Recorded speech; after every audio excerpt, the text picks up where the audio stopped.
This is we can't get on a uniform page as a country for stuff like this, and now the conferences are all doing it differently.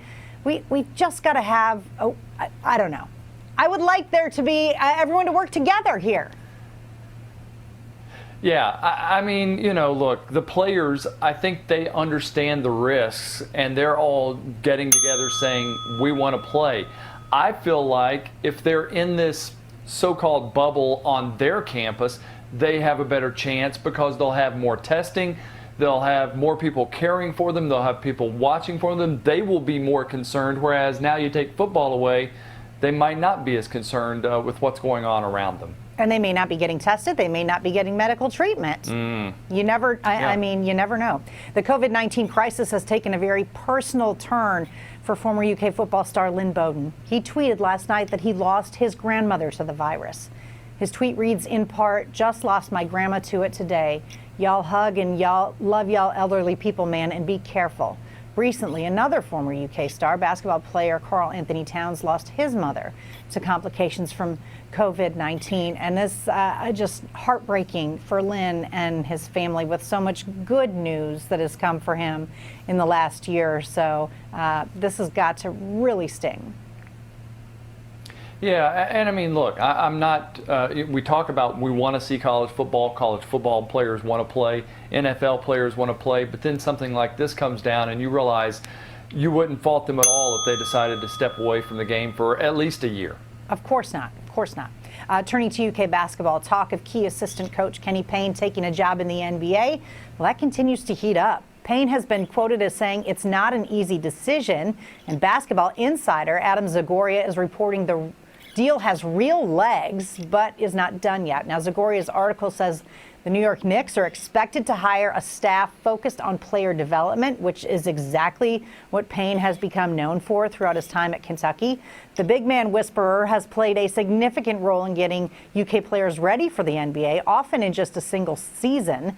A decision is expected soon. Keith, that would be a big blow, but if the Knicks bring him in, it's probably a great hire for them. Huge loss for Kentucky. We talked about Dwayne Peavy being a huge loss for Kentucky, but Kenny Payne, man, for this Kentucky basketball team would be big. He has developed so many big-time players that are in the NBA right now. He's not only that, but Coach Cal gets on to somebody pretty rough, and then you see Kenny Payne come around, put his arm around him and say, all right, here's what he means by this. And he's, kind of like the good cop, bad cop kind of situation. Yeah, and to listen to former players talk about him, you can see how much they love him, like adore Kenny Payne.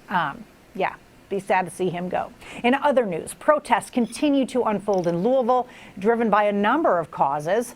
12 demonstrators were arrested Saturday night after police say they blocked roadways, surrounded vehicles, shot paintballs, and destroyed property. Police announced later Sunday that due to more aggressive behavior in the last week, including Saturday, that officers will no longer allow protesters to continue demonstrating in the streets and in caravans.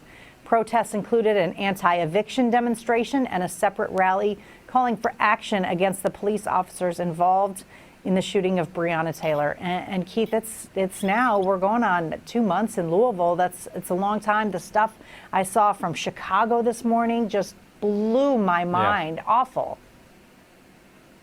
I mean, just incredible what's going on and how ugly it has gotten out there.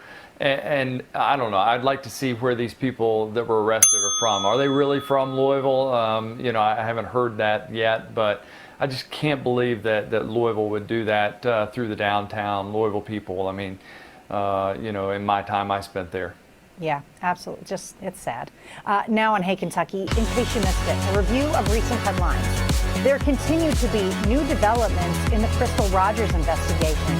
The FBI has released 2 photos showing unknown vehicles in hopes of getting more information from the public about the Bardstown woman's disappearance. Jewish leaders in Lexington say they've heard from postal customers in Woodford, Scott, and Fayette counties about white power flyers encouraging white race Aryan men and women to stand up against minority groups. A rabbi says the letter was supposed to recruit fellow racists while also serving to intimidate the recipient. He's since sent out letters of his own to counter the hateful message. And a Northern Kentucky superintendent has apologized after his tweet compared the number of COVID-19 victims in the Bluegrass to the number of Holocaust victims during World War II, noting that the number of coronavirus casualties is far lower. All right, up next on Hey Kentucky, we look deeper at the issue of what college football players want to do in the face of losing their season, potentially. Josh Moore with the Lexington Herald-Leader will talk about the We Want to Play campaign with us next.